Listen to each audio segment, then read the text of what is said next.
আজকে আমি রান্না করবো মুরগির মাংস, কষা কষা মুরগির মাংস। সবার প্রথমে দিয়ে দেবো লবণ, হলুদ, পেঁয়াজগুলো কাটে রাখছি, পেঁয়াজ, রসুন, দিয়ে দেবো তেল, জিরা বাটা, আদা বাটা, পেঁয়াজ বাটা। এখন দিয়ে দেবো শুকনো লঙ্কার গুঁড়া, একটু খুন্তি দিয়ে মাখিয়ে নেবো।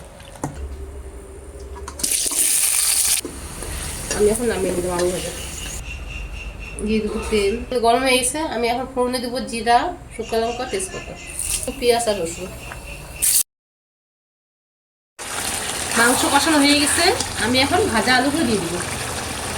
আলু আর মাংস কষা দিচ্ছি, দিয়ে দেবো 2 চামচ গোটা পেঁয়াজ। ঝোলের জন্য জল দিয়ে দেবো।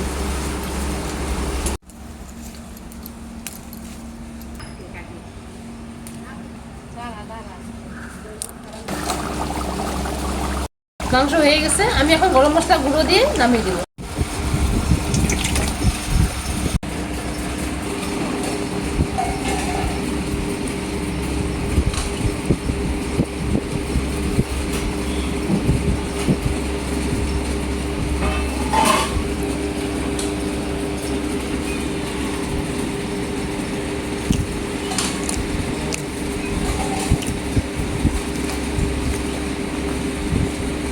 আজকের মাংসের ঝোলটা খেতে দারুণ হয়েছে।